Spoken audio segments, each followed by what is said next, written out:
Salutations from space, folks. This is Gemini Brett, and it is my great honor to be sitting here with Rick Levine, of Seattle's most amazing and accomplished wizards, the perennial winner of astrology's Best Dressed Award, if the profession we had chosen was smart enough to have that, and just an incredible scientist and generally cool man. Well, same to you. Thanks, dude. Rick. Nice to be here. Yeah, well, here at your place. Thanks for having me over and for speaking. And the general theme here we'll get into, but before we do, even, I was wondering if you could tell us about Schrodinger's cat. Schrodinger's cat. Well, yes and no. Quantum physics kind of screwed everything in the material world. I love Deepak Chopra's little quote. He says that modern science still suffers from belief in the superstition of materialism.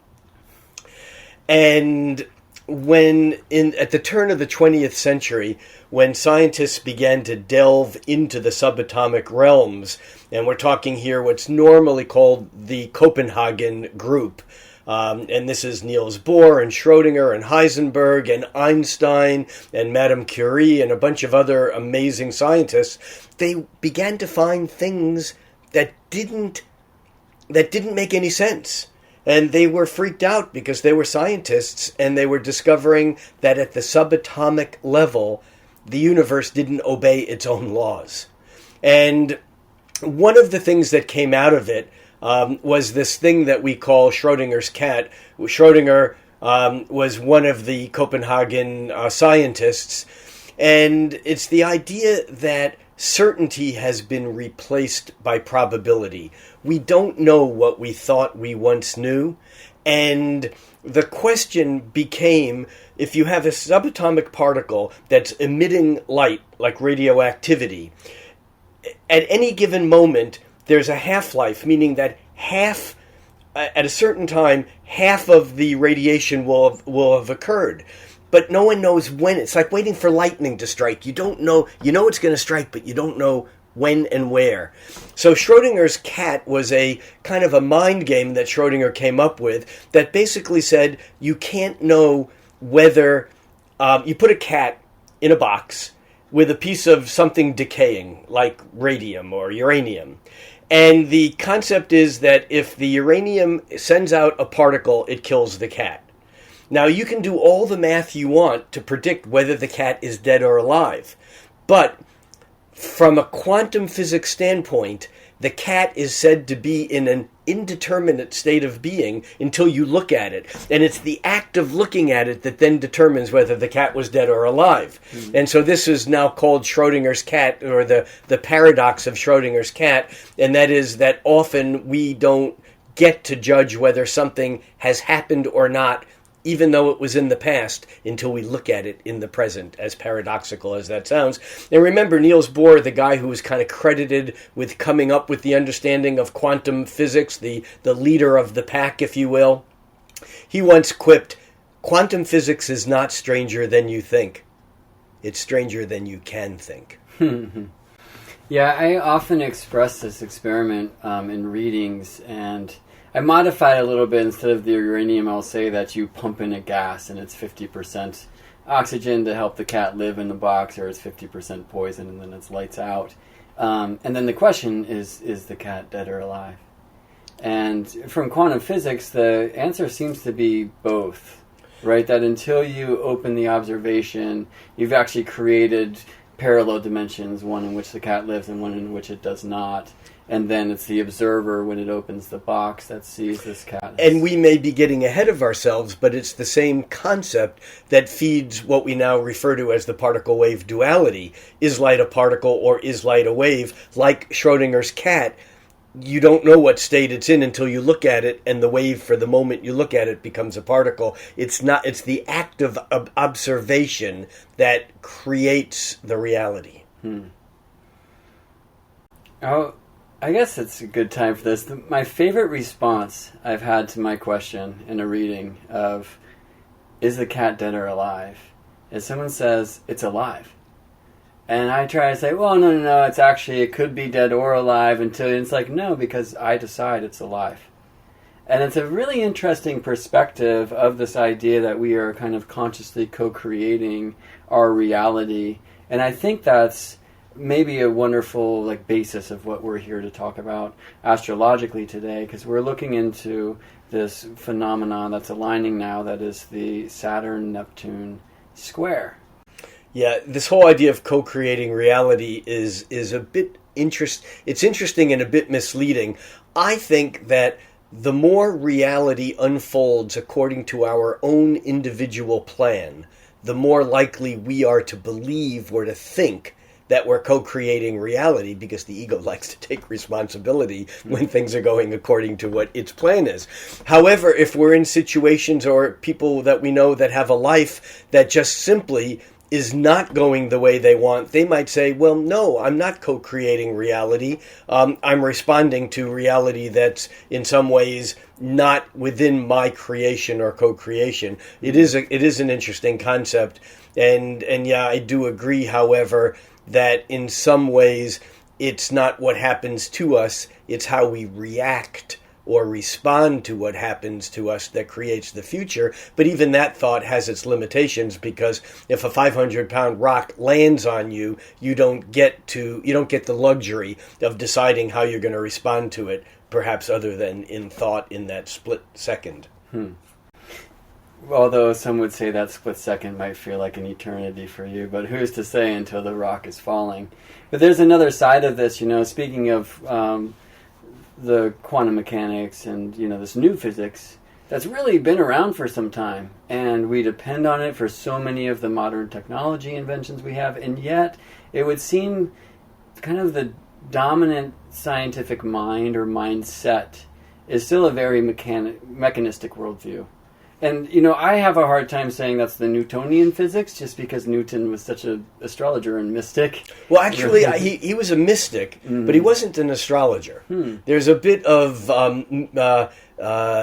he certainly had knowledge of astrology, or a bit, but he was more of a numbers freak. He was absolutely into the apocalyptic stuff of Daniel. I mean, he was weird. He was weird. But the idea that he was an astrologer is probably overstated, unfortunately. Okay. I've dug into this because it was such a cool belief to have. So, right. But anyhow. Well, thanks for shattering my dreams. Well, on the back cover, there's a very well-known book that's in its millionth printing. That's obviously a hyperbole. Called Astrology for the Millions by Grant Louis, who wrote this book, I think, in the mid 40s, maybe late 40s even. And in this book, on the frontispiece of the book, there's a quoted exchange between Isaac Newton and Edmund Halley, where Isaac Newton says to Edmund Halley, who was disbelieving in astrology, and the quote was, Newton allegedly said, was, "Sir, I have studied the subject and you have not." But it's apocryphal. There's no reason to believe that it really is true, although it is in print. Can't believe everything you read. Right. But everything on the internet is true. I actually read a thing on the internet that was a direct quote. It said, "You can't believe everything you read on the internet," and it was an Abe Lincoln quote, so I know it was true. Right, exactly. Right, and so this idea that quantum mechanics and quantum physics, it's very necessary for modern technology to actually exist. And without it, we wouldn't have any of the magical artifacts that we have, including digital technology and CDs and iPads and mobile phones, and all of that requires quantum physics. Right, and still there's this kind of, I would say, general worldview, even in the realm of science, of we don't want to look at that stuff. I want to be able to calculate my position at all times, these things that aren't available in the quantum worldview where we just can't know. And we don't even know what we don't know. And these beautiful question marks where the mystery really exists. Mm-hmm. So when we're talking about co-creation, this word that's maybe overused at this time, maybe not. But I love this image of the mechanical worldview is seeing is believing, right? If it's real, show it to me, then I'll believe it. Versus believing is seeing. Which is a Wayne Dyer quote originally.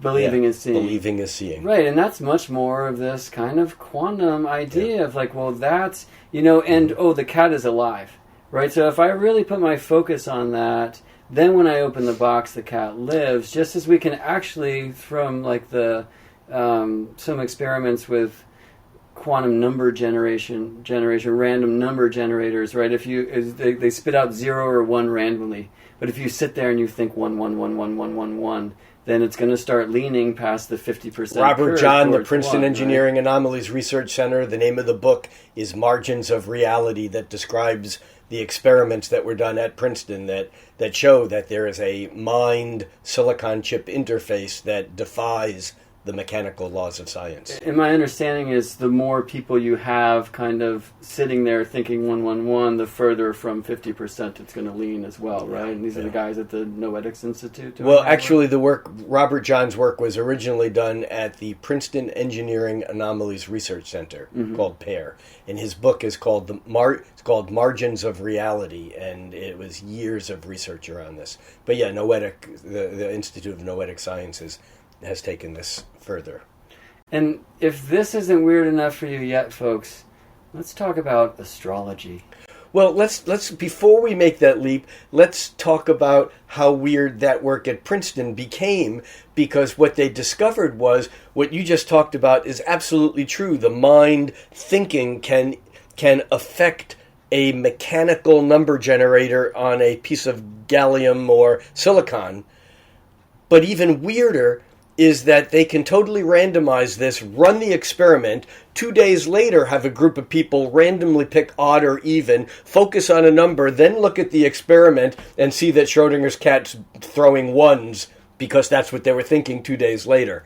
It's the time disjoint experiments are, it's like, if it's not weird enough already, even before we get to astrology, it's weirder. It comes back to Niels Bohr. Quantum physics is not weirder than you think. It's weirder than you can think. Right. Yeah, and to continue with that thread as well, the whole idea that time and linear time is actually just, an experience of the Earth game, and that it's not necessarily a real function of the universe. And we hear this from a lot from like the New Age thinkers these days. It's hard to imagine a realm with no time. It's true that there's, although I've actually disassociated myself a bit from TED, the TED lectures, because of their judgment on things like GMOs and astrology, Graham Hancock's work, Rupert Sheldrake's work, and so on. I did see a very interesting talk recently. A Dutch physicist, PhD physicist, talked about a concept that I'd never really thought about, and he was making the claim that the paradigm shifts from what we call the heliocentric or the geocentric model to the Copernican heliocentric model to a more cosmological centric model, that all of those will be shattered by the current shift that no one knows is happening yet to a chronocentric model. That time requires gravity and local space and movement, and that the universe isn't 12 or 18 billion years old. It's only that old from a perception of life here. Yeah. And so it's an interesting thing. Linear time doesn't exist, except maybe as an artifact of our reptilian brain. Which is kind of necessary for us to experience Earth as we do at this time. Cause and effect. But that could be one of the great conscious shifts moving forward, of releasing that need. Who's to say? And the ideas of cyclical time versus linear time, and also the cyclical experience of humanity over time versus the linear evolution of the people. And this brings up a very important concept to this discussion, which is most people these days know the word synchronicity. I mean, the concept of synchronicity, which most people attribute to Carl Jung, was actually Jung and a friend associate of Jung's, a Nobel Prize-winning physicist named Wolfgang Pauli, and who won a Nobel Prize for what's called Pauli's exclusion principle, that says two subatomic particles that are bosons that actually have mass cannot occupy the same place at the same time. It seems logical, but it was a big breakthrough. Anyhow, Wolfgang Pauli and Carl Jung's work on synchronicity, most people know as meaningful coincidence, two things that are connected acausally in the same moment, even though they look like they're disparate or separate or disconnected, that there is a connecting principle that goes beyond the cause-effect relationship that we would like to ascribe. But in Rick Tarnas's book, Cosmos and Psyche, he talks about diachronicity, which is this whole idea of cyclical time, which says that things can be synchronous, synchronic actually is the correct word, but not at the same moment, which makes them diachronic. And that a diachronicity, for example, is when a planetary cycle repeats the same event when you're 3 years old, when you're 33 years old, when Saturn goes back to that same point, and then when you're 62 or 63 years old again, and the first point your parents divorce, the second point you divorce, and the third point your children, so your only child divorces, or whatever. But it's the same event somehow that's synchronic, but it's not at the same moment in time. So It gets back to this illusion of linear time. Right, and looking at some of the themes that show up at the time of the Uranus-Pluto conjunction in the 60s versus the current Uranus-Pluto square and this kind of thing. And sex, drugs, rock and roll, civil rights, ecology, gender equality. I mean, all these issues, the right of one's own consciousness and the drugs part of the sex, drugs, and rock and roll. Now we have issues of legalization and medicalization of consciousness-altering substances. Yeah, all these issues, they never went away from the 60s to now, but now they're back big time as the diachronic relationship between Uranus and Pluto, which were conjunct in the mid-60s, are now 90 degrees or square.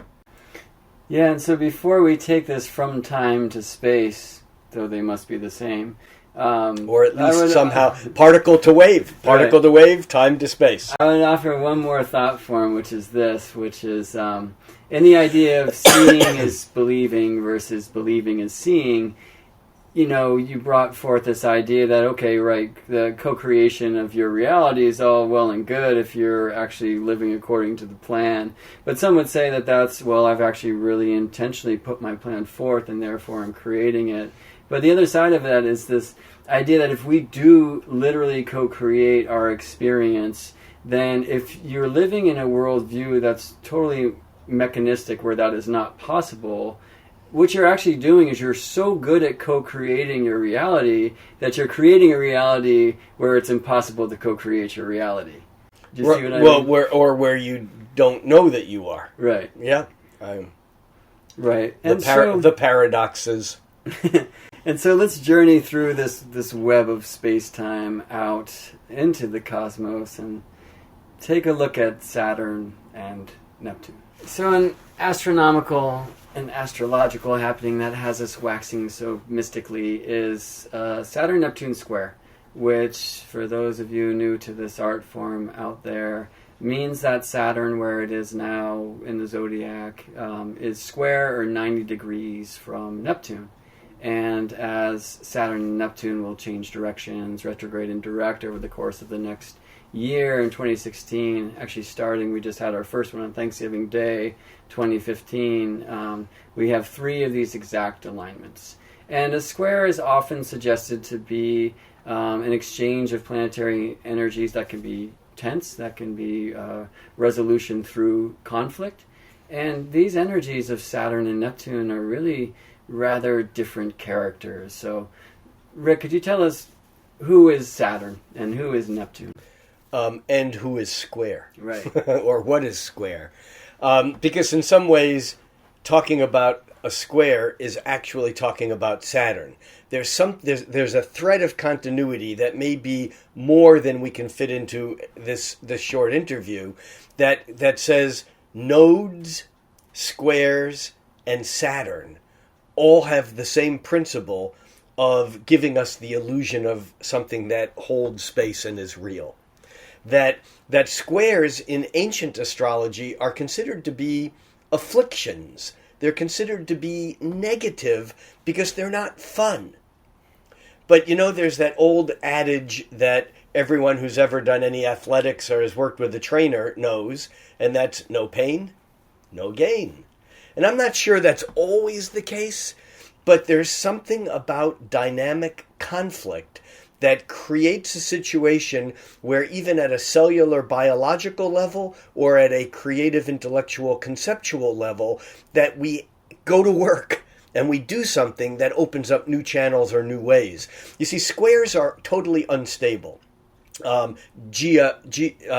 unstable mathematically, geometrically, and they're unstable astrologically, meaning that a 90-degree angle doesn't hold its position. They're two things going as far into opposite directions as they possibly can go without really going in different directions. Because when you get past the square, there's actually the energy is less than. When you go closer to the square, the energy becomes more focused on that one point. So the square, a physicist will call a 90-degree angle the 90-degree phase angle, and when they're doing electronic circuit analysis, it's the 90-degree angle between two sine waves or two even in music is called its maximum destruction. It's major dissonance.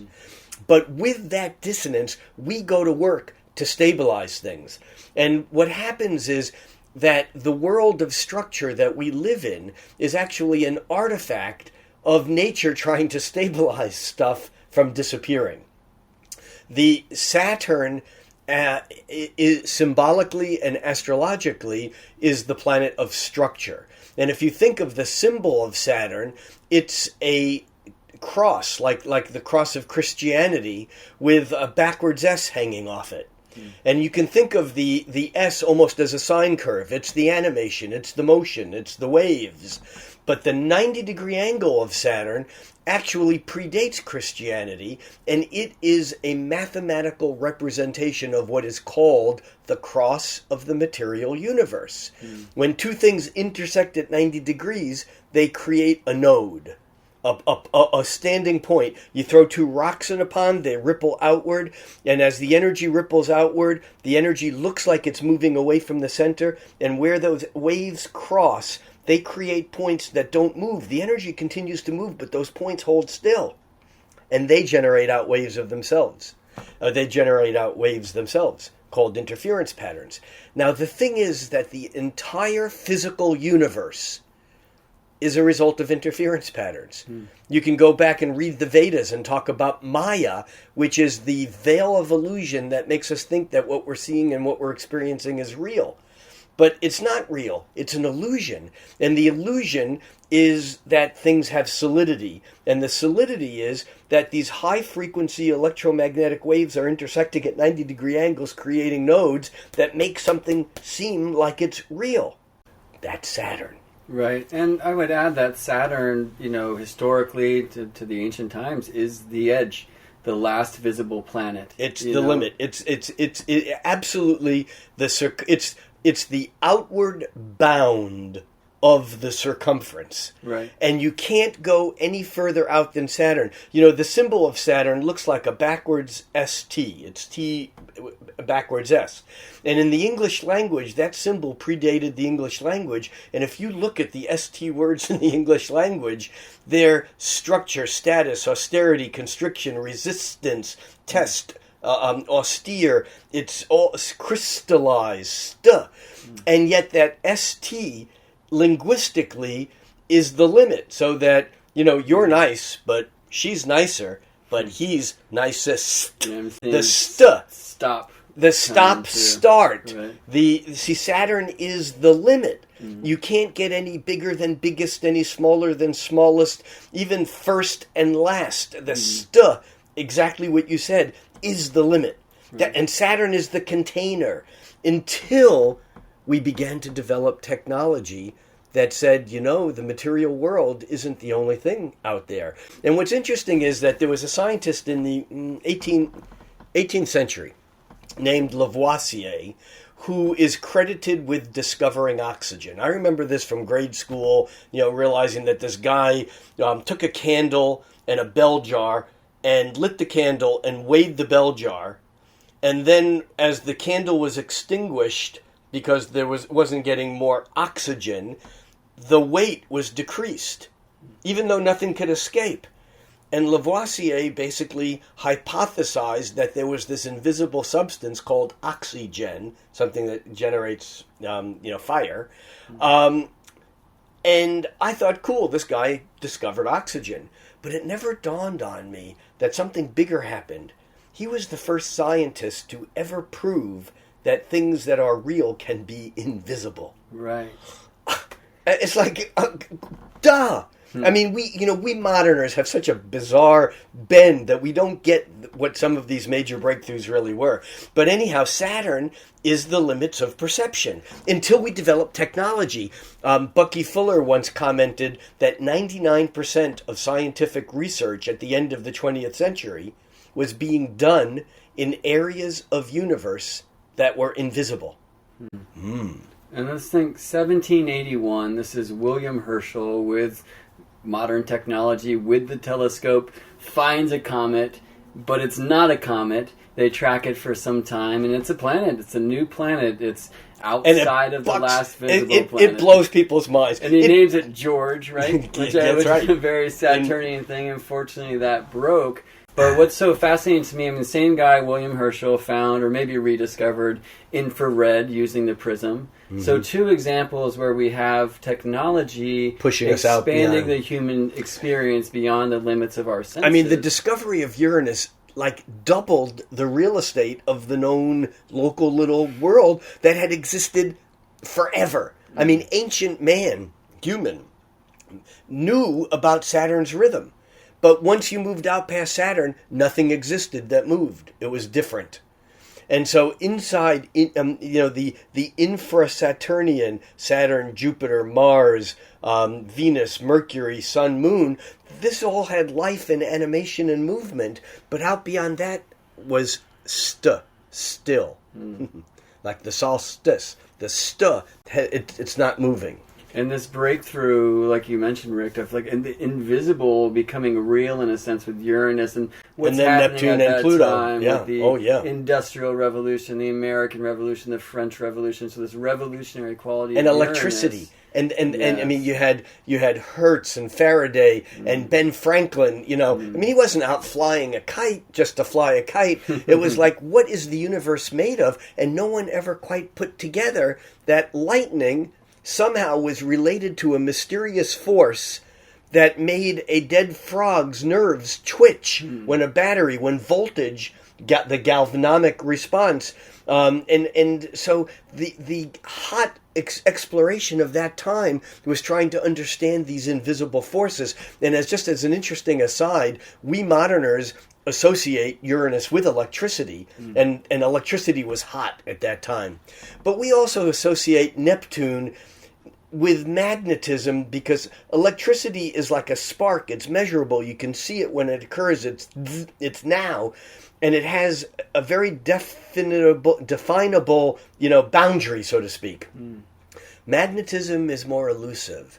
It's more mysterious. Yeah. It's more, there's this kind of, magnetism is a field and you come into it and where does it start? And here's the crazy thing. So Uranus, electricity, and Neptune, magnetism, align once every, century and a half or so.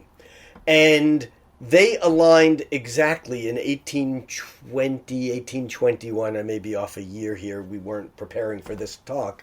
But Uranus and Neptune's conjunction, from Earth's point of view, their alignment in about 1819, 1820, that year, that very same year, a Danish physicist, scientist, was doing a lecture on this new weird electrical stuff that was being discovered.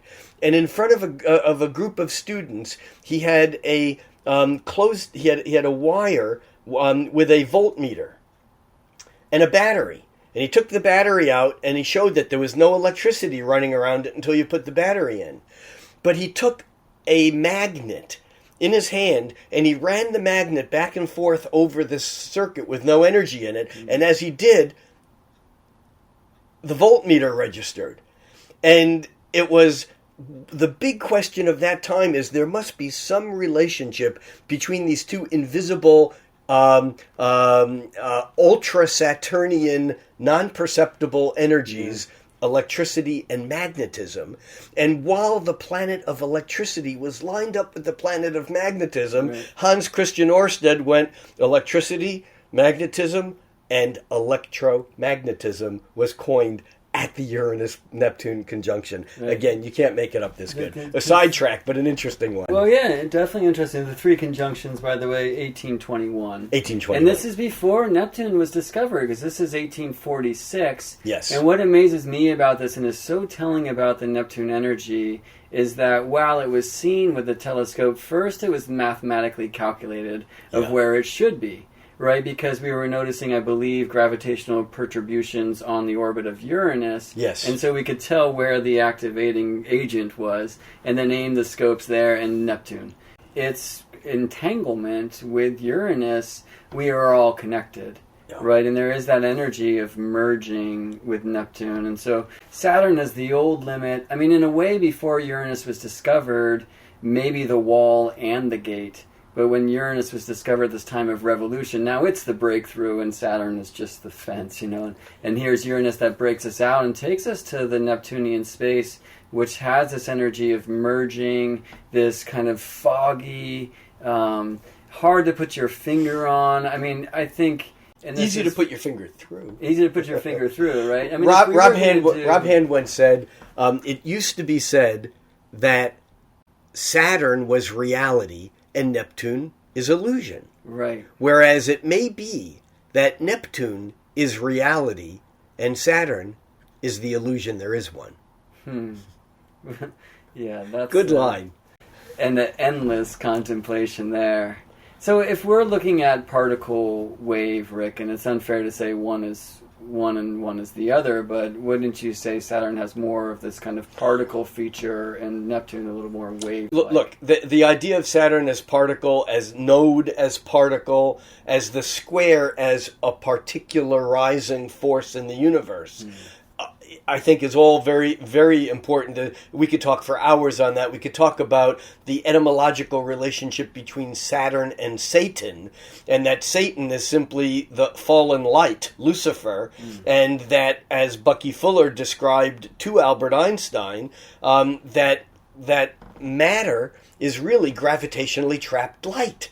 And so then in order for things to become matter in this world, even you and I, we have to come through that Saturnian gate. Of course, if you do it with the Christian judgment of original sin, then once you come through that gate, it's bad. Which is why Saturn and Satan, etymologically, Saturn has a bad rap to it, because out beyond Saturn, it's divine. On this side of Saturn, it's gross, it's base, it's material, it's the fallen angel, fallen into three dimensions, fallen into the illusion of particularity. And so what you're saying is very true.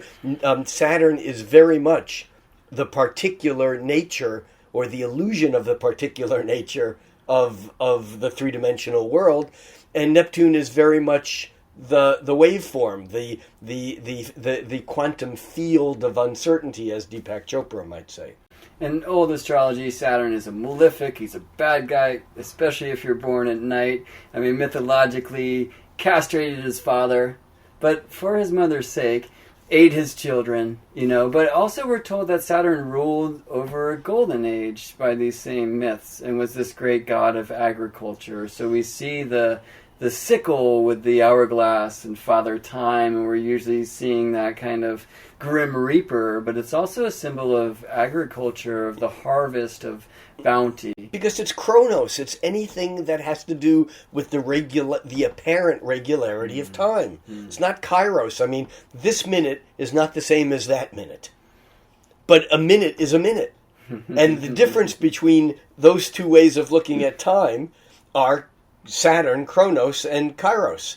And it's really interesting, this guy that I referenced earlier, I can't remember his name, on the chronocentric nature of the universe, says if you don't think that we live in a chronocentric universe, just go to northern Italy and into Switzerland and look at how the people of southern Switzerland view time versus the people of northern Italy. One, the Swiss judgment of time, the universe's time is mechanical, it's precise, it's exacting.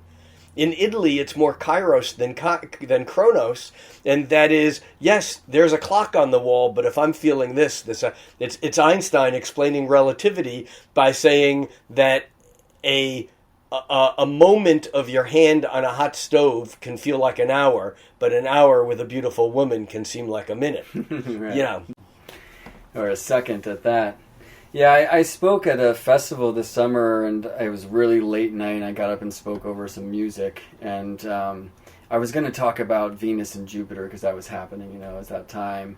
And I found myself looking forward, and all of a sudden, I didn't really realize what I was speaking about when it was coming out, but it was about this square.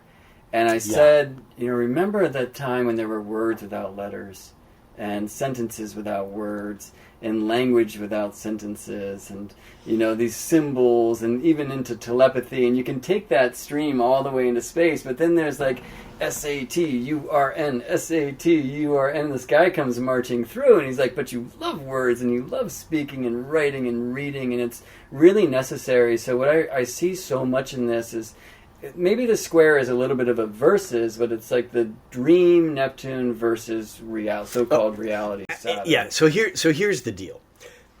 Saturn's job in the Saturn-Uranus square, Saturn's job is to catalyze a reaction, to precipitate the dreams of illusion, that would be Neptune, into the real world.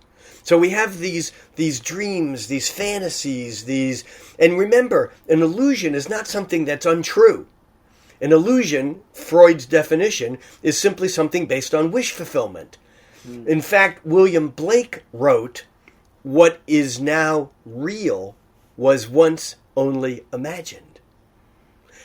My friend Caroline Casey says, I love this line, "Imagination lays the tracks for the reality train to follow." It's a good one. So here's the deal. We have these dreams, these illusions, these desires that are kind of constructed, developed into whole scenarios by the prefrontal cortex and our ability to imagine them. And then this co-creative function allows, on occasion, some of these absolute best imaginings to precipitate like rain from the clouds of illusion into the three-dimensional world. The problem is, it's never as good here as it was there.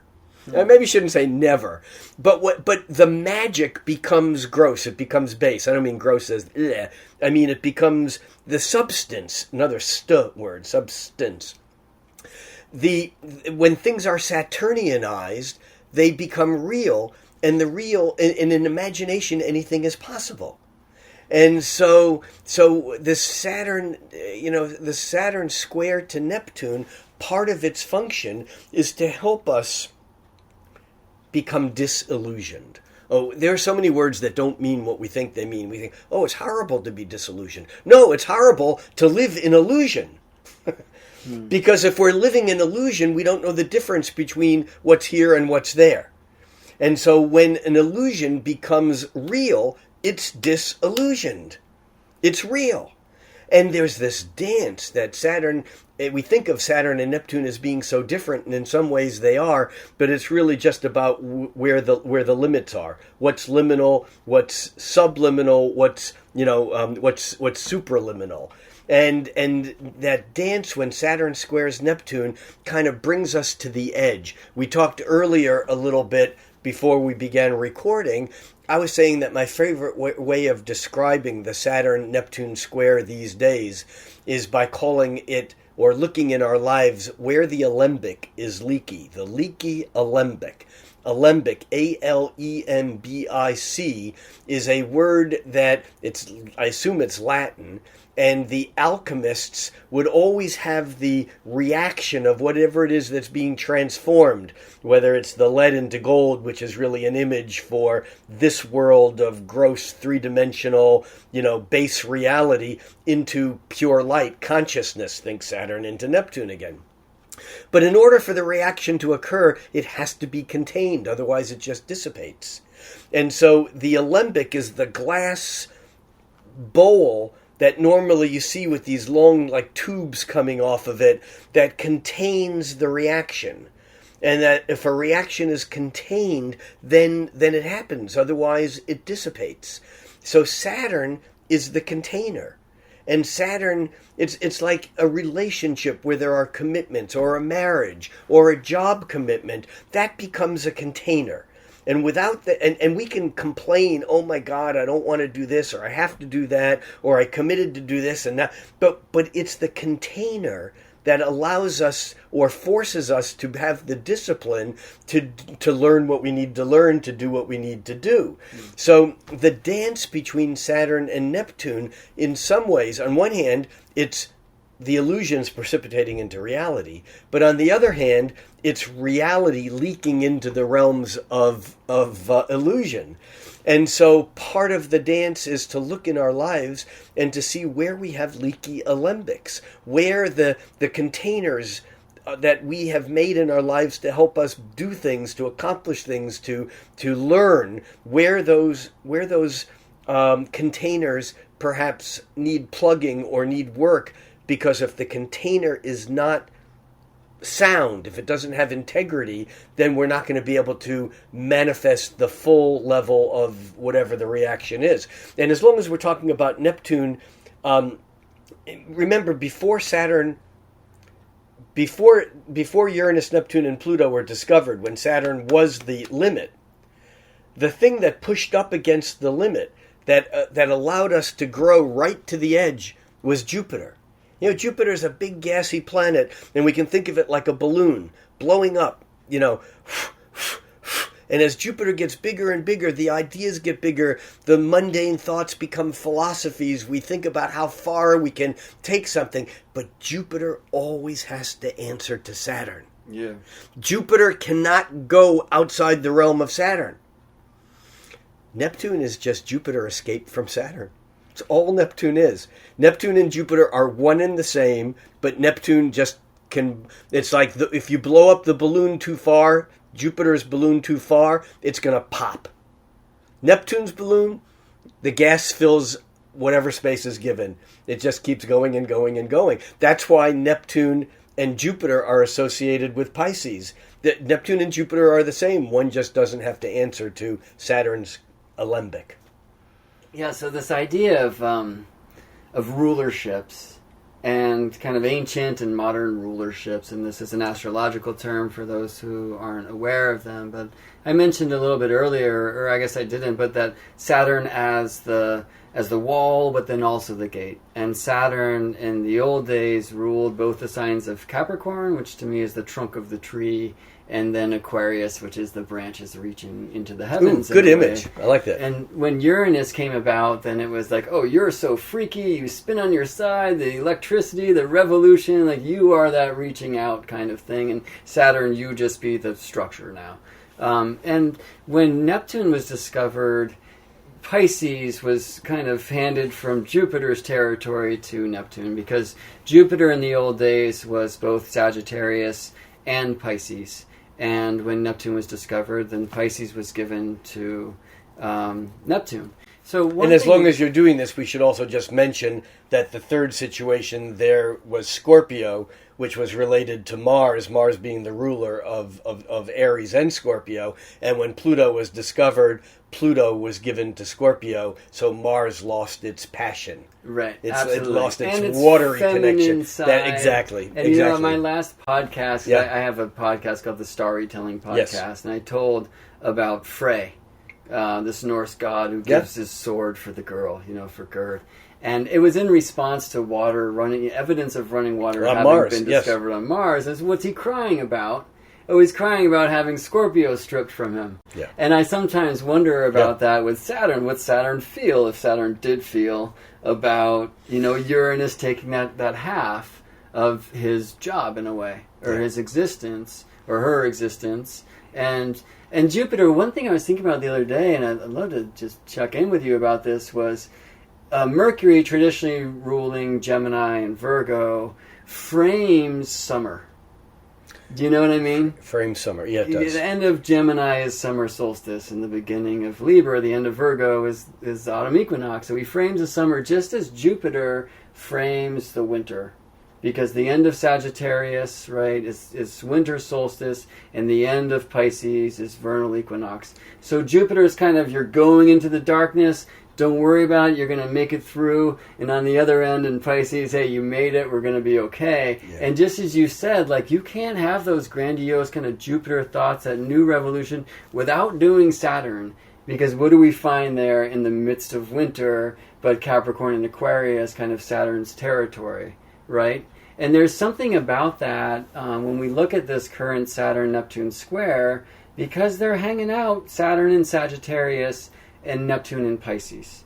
So we're looking at traditionally these territories of Jupiter, which is Rick so eloquently brought forth. Really, there's this kind of Neptune-Jupiter sharing that doesn't only exist in the Pisces way, but Sagittarius seems to have something to do with this. I agree. And, the last thing I would say before I turn this over to you is that it's a beautiful thing for us to be experiencing Neptune in Pisces. Neptune has I believe, 168-year orbit around the zodiac. Something like that. And so we are here on Earth when Neptune... We act like we think we know. Right.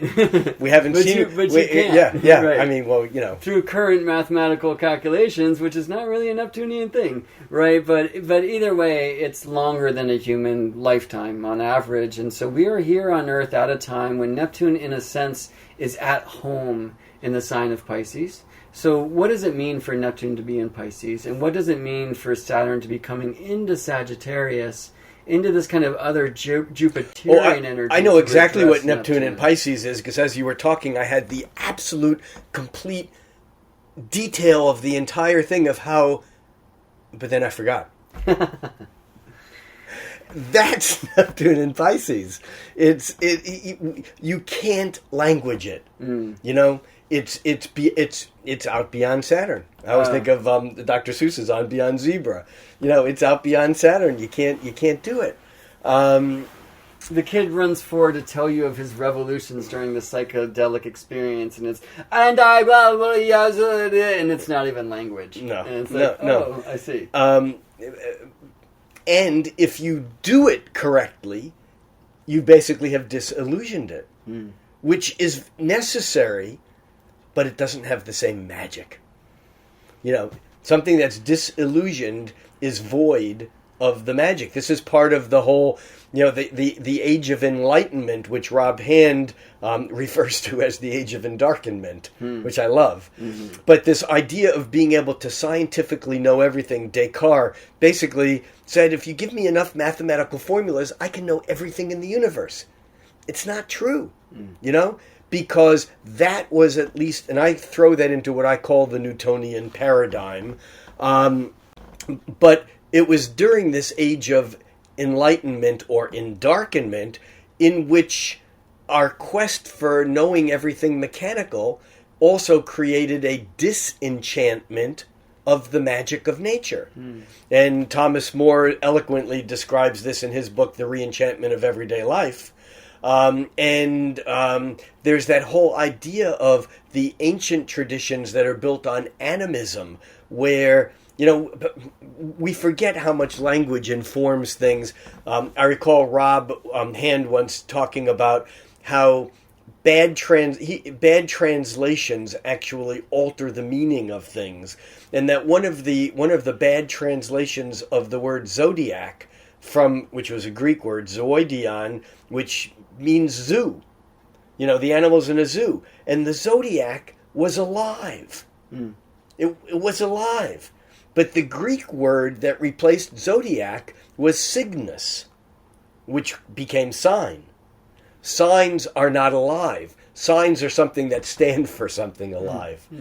Little subtle things that we forget. Right, where zodiac gives them room to evolve. And to actually have intelligence and be alive. Exactly, it gives them room, but it gives all of nature to be... You see, in quantum physics, theoretical quantum physicists do not step back from the understanding and the realization that the universe is alive and the universe has intelligence. That's not to say that we're intelligent and we project our intelligence onto the universe. It's that with or without us, consciousness exists. That the universe is alive and intelligent. The Gaia theory, that the Earth, or that all the planets, the Rudolf Steiner concept that all the planets have a consciousness, is part of that. It's the entire universe is self-aware. Right. And we were speaking earlier as well about kind of biology and the breakthroughs in biology, and Bruce Lipton, who's a friend of yours in this work, and Sheldrake. And, I think a lot, I guess, about some who would say, well, the brain, is just kind of like the mechanism of consciousness. This is where it all starts. And others would say, actually, it's just the antenna for accessing what's outside of us. So you're channeling something here that this is good, because it gives me an excuse to describe to you this idea of the cells. And this comes from a Bruce Lipton conversation some 23 years ago, of the cells in our body. Our immune system is basically built upon cells in our body having a Saturn, having a boundary.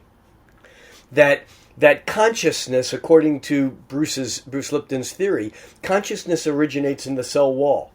In the body, it's the skin, because that's what makes a differentiation between the inner and the outer. And that differentiation, that limit, is what creates awareness. So we have a picture of cells actually somehow knowing what's self and what's not self. If you try to graft an organ, a limb, onto you, your body would reject it because it knows it didn't come from you. If you graft a limb onto a newborn baby, it has no sense of self yet. It has no mechanism of rejecting what's not self. That's another interesting fact and a whole other discussion. But what it leads to is the concept that something happens on an energetic level, and Kepler wrote about this too in very different language. He said the entire universe imprints its soul into the soul of a newborn baby.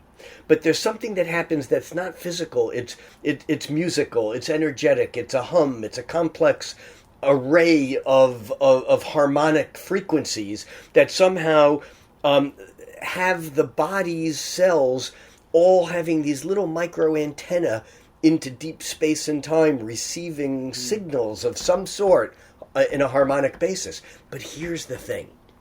It's like, imagine that you have a radio. Remember those days when we actually had radios? And you're listening to your favorite song on the radio, whether it's the Beatles or Nirvana or Mozart. It's the Beatles. Okay. So you're listening to your favorite Beatles song. Let me just think of Here Comes the Sun. All right. And it's the idea of having this radio and opening it up to discover the magic of song. Because the song is coming from inside this radio. And so you open it up, and of course when you open it up, the song stops. Wait, I'm looking for the sun in there, right? And all of a sudden you have these artifacts of mechanical things, resistors, capacitors, printed circuits, all these kinds of things. But they're a red herring. They do not point the way to the magic of song. And here's the kicker. Meanwhile, with the exact same sense of determination, scientists are taking apart the human mind, looking for the source of consciousness. Yeah. They take apart animals, looking for the source of life. Ain't there. We're bioradios. We're transceivers of some sort. And here's the most important piece in this whole idea, and that is that just because you open up the radio or break the radio doesn't mean the broadcast station's gone off the air. Right. Yeah, it's so beautiful, and here comes the sun. What a great choice that you channeled that, right? Because when we're talking about Pisces as well, like I love entering the archetypes from like intuitively from like a northern hemisphere seasonal point of view. You know, I mean, you go into the cave in Capricorn, and you know, as you like to talk about with seasonal lag, the Aquarius is even colder. But then when Pisces comes around, here comes the sun.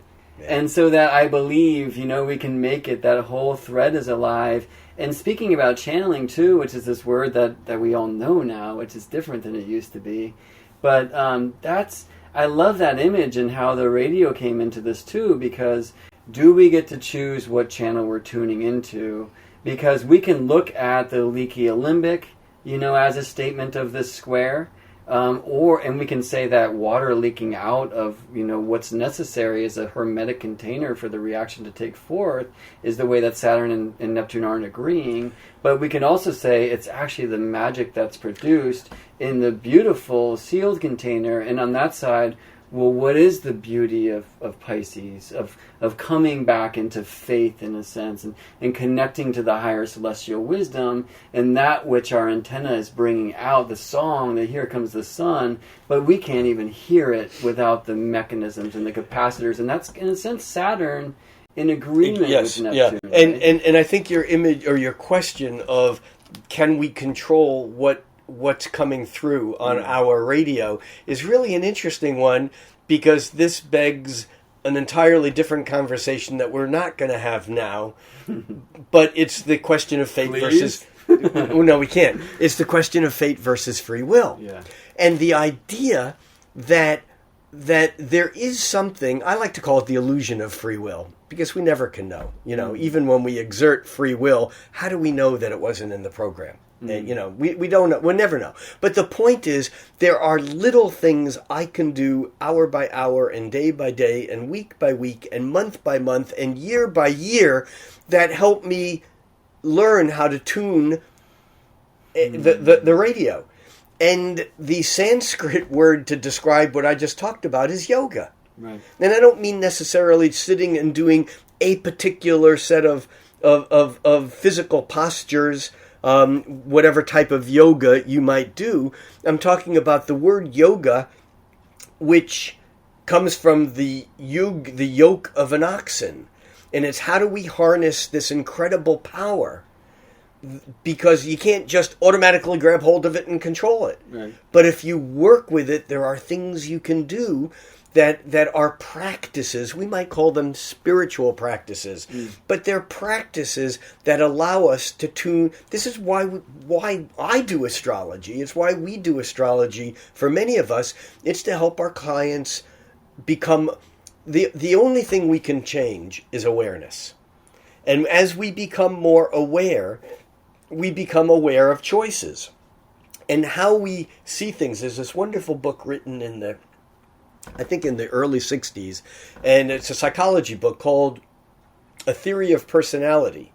And the guy wrote it, George Kelly. God, I haven't thought about this book in decades. But in it, he makes the claim that our view of the world, what he calls our worldview, determines what choices we get to make. And so with astrology, what we get to do is we get to change people's worldview and see that they have more choices that they never realized they had, because like dropping an object, it takes the course of least resistance. We take the course of least resistance until we interfere with our awareness. Once we bring awareness into the equation, it's not like we don't have any natural course of events, but we can lean into the wind like a sailor that isn't just going to be blowing in the direction of the wind. A skilled sailor, knows how to lean into the wind the right amount to go any direction he wants. And that's why we do astrology, is to learn how to lean into this invisible wind that we didn't even know existed, these patterns, so that we can begin to tune our own radio stations. Yeah, and in this conversation, like, Neptune is just the all winds and Saturn is the sail, you know? And, Yes. How can we capture that? So a beautiful sense here is Neptune as the celestial, as the dream world. So sure, there's foggy and confusion and delusion, because if we try to bring all of the symbolic and archetypal out of the heavens into this real, so-called real life experience, well, that doesn't always transfer. No. So we have to know how to translate it.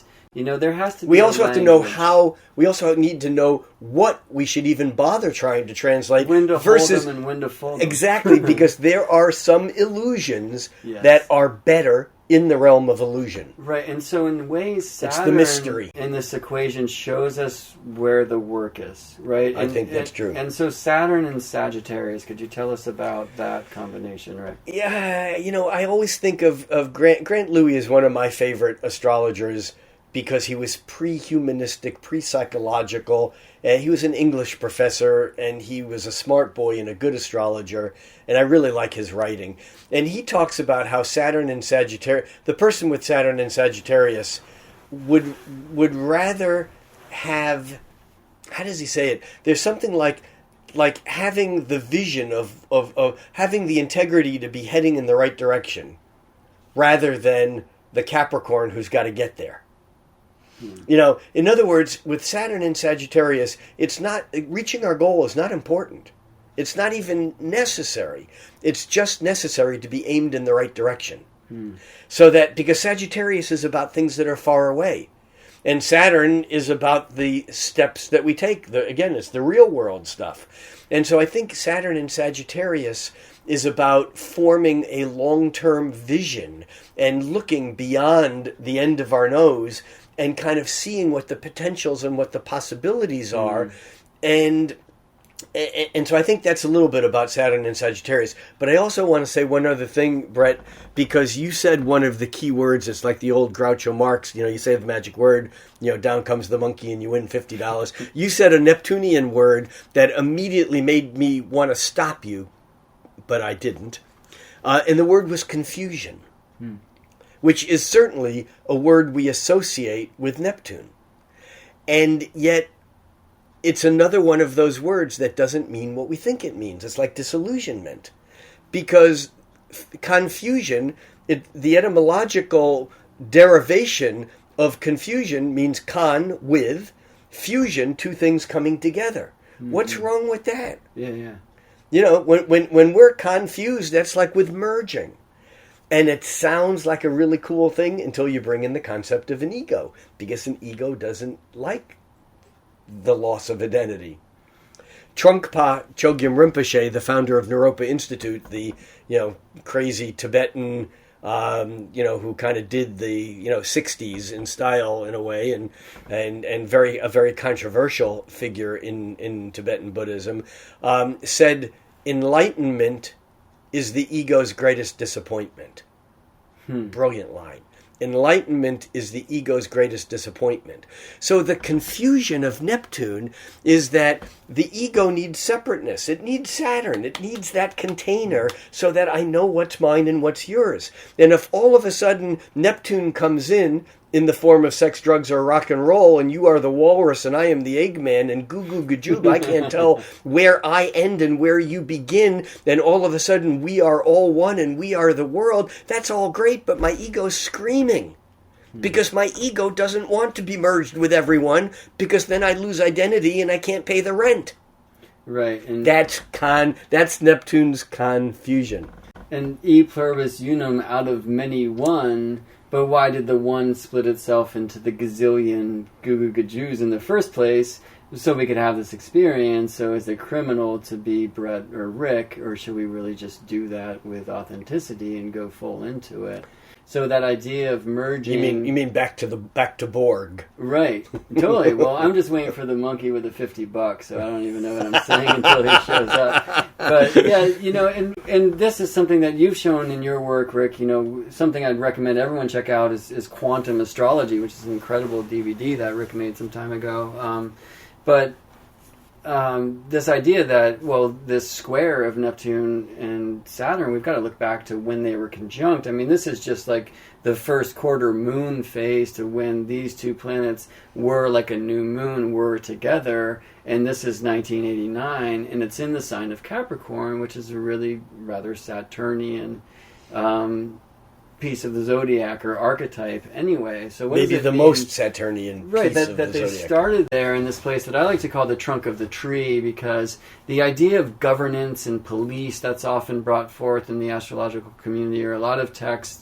You know, I do say that at that time, like, you're in the cave, you better have canned the vegetables, and you're making it through the cold, and if things are going wrong in the community, you got to hold it down, and there might be some governance, but really that feminine, that yin nature of Capricorn as an earth sign, to me, it's really the roots that's digging into the depths and the knowledge of the earth, or even our DNA, and the trunk of the tree. So there is a structure, but it's this organic structure.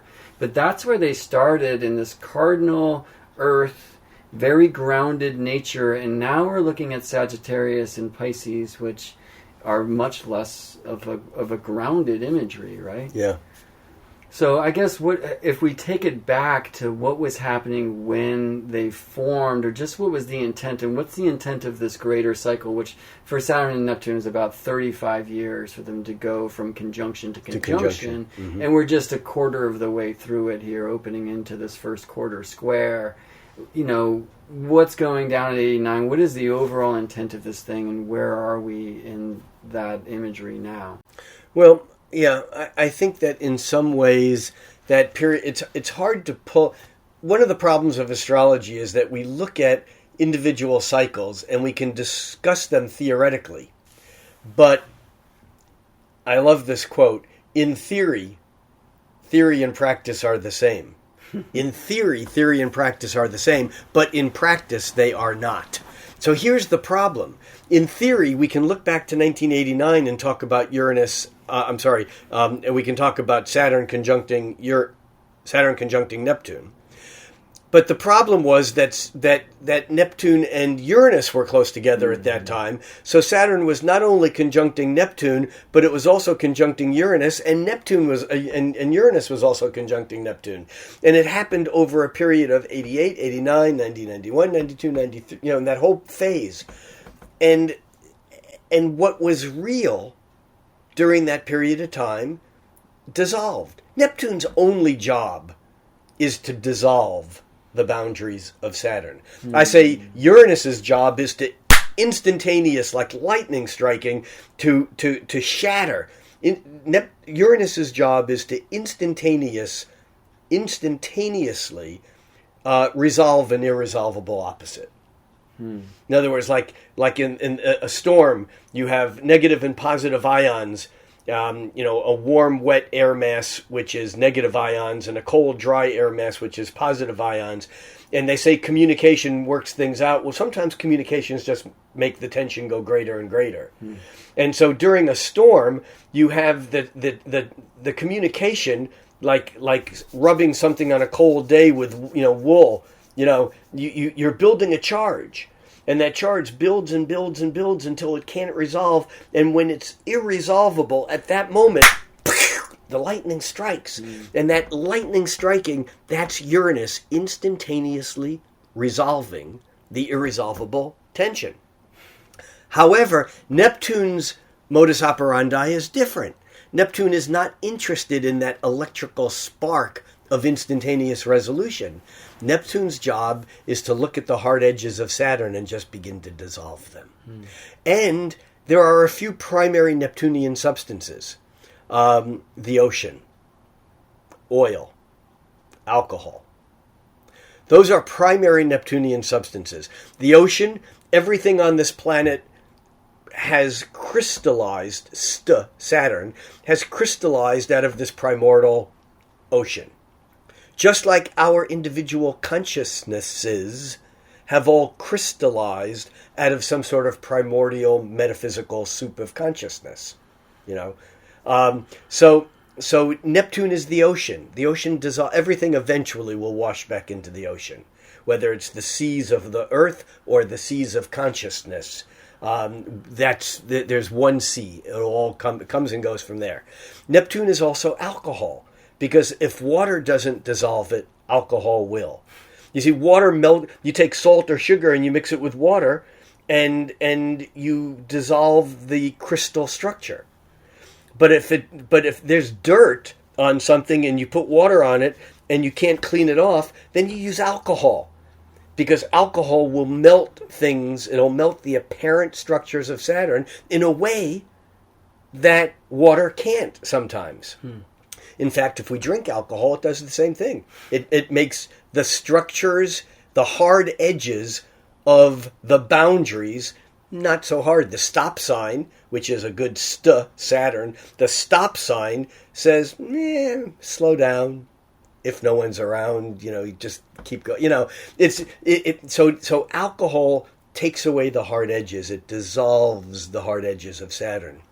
Incidentally, oil does the same. We think of oil as petroleum, as something we burn for fuel, but that's different. We forget the fact that there can't be an internal combustion engine without oil in it, because what oil does is it takes two pieces of steel, a piston going up and down in a cylinder, and which wouldn't move. It would be stuck. Static. But if you put Neptune in there, oil, all of a sudden it says, oh, these hard edges aren't so hard. Mm-hmm. And so Neptune's job is to dissolve the apparent hard edges of Saturn and to soften them.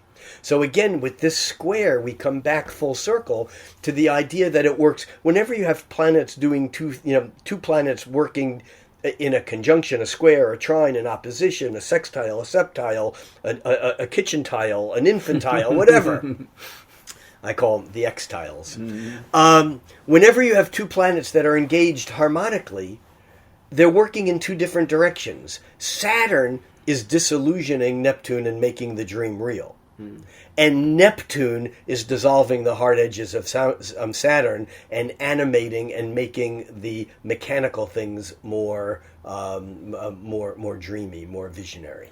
Right. So they're in beautiful service to another when it's balanced. I mean, it's that idea. Oh, when they're not, it sucks big time. And that you were bringing forth before. I'm talking about the dream versus reality. But it's also bringing our dreams into reality. And right, but it's bringing our dreams into a reality that for many people make them realize that they don't want that dream. Right. And then that's you can switch it up, but that can be beautiful too, right? Yeah. Like you've been living in Walter Mitty and take the one thing and go for it, or just that or you could be living in Walter Mitty and the one thing that happens is the one thing that you feared, because what we resist is what persists. And this is the confusing side of Neptune, is that you can create these. We talked earlier about fantasies and dreams about being positive, but we all have fantasies and dreams that are not as nice. Right. And yet, as we concentrate on them, they can precipitate into reality just as well. Right. It's a dance. Yeah, and there's that other side of that was like, free will is this illusion, but maybe fate is an illusion. Right, that the 500-pound boulder that falls in your head is absolutely your free will, because that's the ultimate sign of, finishing what you were resisting on a soul level or whatever. Yeah. So there's also that side of, these things aren't actually mass, right? They're energy. But it comes full swing to what you were saying before. Maybe this would be a good place to bring some of this to at least a partial or a temporary close, and that is this whole thing about particle and wave.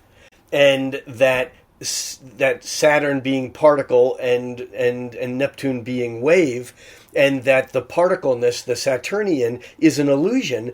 But as Einstein said, reality is an illusion, albeit a very persistent one. And the point is that as long as we're living in this world of Maya, in this world of three-dimensional, physical, sensual, perceptible universe where matter and gravity and time exists, then the illusion is real.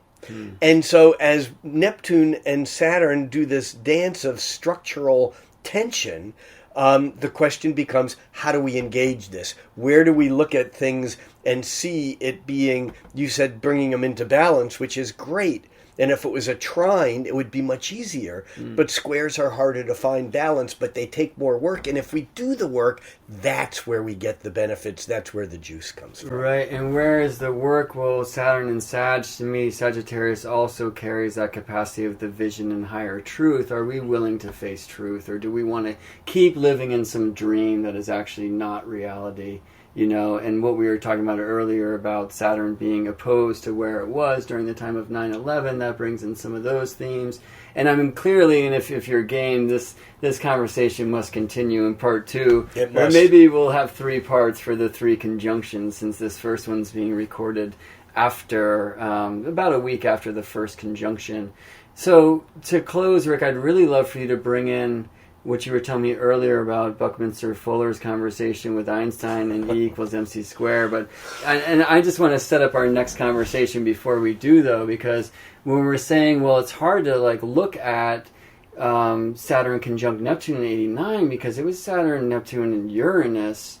And we could say, well, there's that confusion of that, but it's also with fusion, right? There's a purpose for all of them to be together. And therefore, this mutable, we've been talking about Saturn square Neptune, Yes. but Jupiter's in the mix too. Yes. And Jupiter is the planet that the ancients associated with Sagittarius and with Pisces. So we have Jupiter in narrowing, make it real, get out the laser beam and analyze things in a very, very exacting manner, Virgo. And it brings that Virgoan energy into the mix with Jupiter, this expansive planet. I think of Jupiter in Virgo as a very large thing in a very small place. But also the beauty of Virgo, which is the priestess, which is our devotion, which is our practice, which is our yoga. So showing us where to put that energetic focus, Jupiter, to expand into that so we can deal with this possible tension of Saturn-Neptune. And when we get into late May and early June 2016, the coolest chart of next year, and the Gemini new moon and Venus right there to make this mutable grand cross, and the nodes and South Node in Pisces, and what that means about this closing of the Piscean age. I have so many questions for you, so I'll look forward to continuing. Great, because I don't have any answers. But just more questions. Right. Well, and you know, the idea of being a questions astrologer versus an answers astrologer, and this kind of evolutionary and kind of new age and humanistic astrological view versus the older Hellenistic and more mechanical views as Neptune, Saturn. I can't wait to speak with you about the language of music and photography, our art forms, as it applies as a tool to move through these waves in a beautiful way, to really bring in the beauty of Neptune and the art into reality so it can be seen. But to close for now, since we have been on a bit of a marathon here, could you tell us about that E equals MC squared business as you see it with these two? Well, yeah, you know, first of all, Einstein's chart had a close conjunction between Mercury and Saturn, which I always think of Mercury, the communicator, language, and Saturn being contractive, constrictive. And so, and I see the Mercury-Saturn conjunction in anyone's chart, I often imagine that person in some way being held back or constricted or judged as not smart enough or not being a good communicator. We know from Einstein's childhood that he was a terrible student, and in fact was one of his teachers in grade school, who not only failed him in math, said that he'll never amount to anything. But the idea that someone with Saturn holding back Mercury, Saturn and Mercury is almost like say it more with less. You know, make it real with as few words as possible. Make it real, Saturn. You know, but it's a concept, it's a word, because Mercury is there. And Einstein, in some ways, said it all with his famous equation of general relativity: E, energy, equals m, mass, times c squared, the speed of light. So we have energy, mass, and light. And in Einstein's equation, E equals mc squared, energy is equal to mass and light. And Bucky Fuller, in his book Nine Chains to the Moon, which was a book of exploration of human thinking, written in the mid-1930s, talks about how energy is like it's unity, and in the Christian Trinity, energy was God in heaven, one in heaven. One in heaven, two on earth. That's the Trinity. God in heaven and the Son and the Holy Spirit on earth. So one in heaven, two on earth. Energy is in the perfect realm, but here it's mass and light. We see mass and light as totally separate. In fact, William Blake talked about how the Christian judgment of following one's soul would be rewarded by eternity in heaven, whereas following one's physicality, one's body, the energy of one's body, would result in eternal damnation in hell. And he said this was an error, because body and soul, William Blake said in the late 1700s, early 1800s, William Blake said body and soul, think mass and light, body, mass, soul, light. He said body and soul were not separate. And the Blake quote is body is merely that portion of soul which is discernible by our five senses. Body is merely that portion of soul which is discernible by our five senses, which are the chief inlets of soul in this age. Very interesting quote.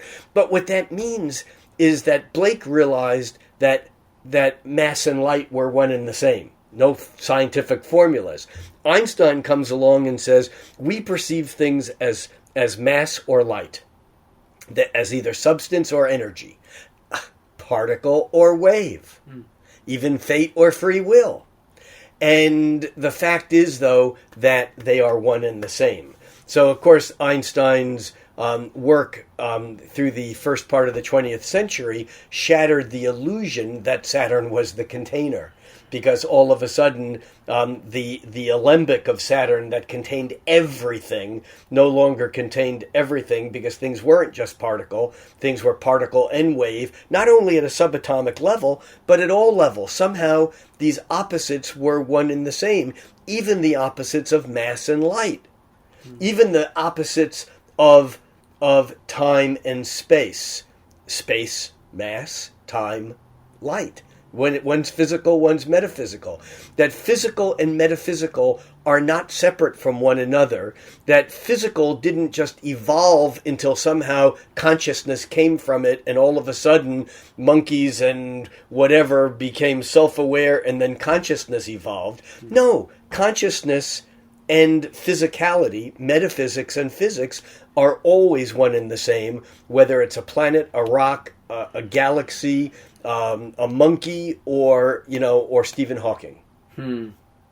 Although I do find it interesting that one of the leading voices of physics in the 21st century doesn't really even have a body. Right. So physics has gone... See, that's what the magic of what happened in the 20th century. Physics went soft shell. Physics lost its physicality. The particle became particle wave. And Stephen Hawking is a great example because he's a nervous system. Right. And he's amazing, but currently I favor the monkey because it's got that $50 for me, and I'm going to use that to take you out to dinner. All right. Hey, thank you, Rick, so much. It's really nice to... it's just such a joy to be living in the same town as you. So we can run into each other in these weird places, and I get the astro wisdom falling straight from the solar system into my dome.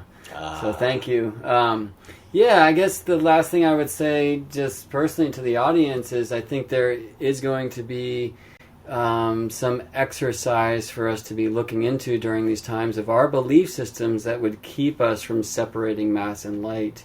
And, what is it that we believe that's keeping dream and reality separate? Or can we face that? Can we look at our own truth and merge these two things and become one in our own sense? So again, Rick, thank you. Thank you all for listening. To be continued, I hope. And we will see you in space. End time.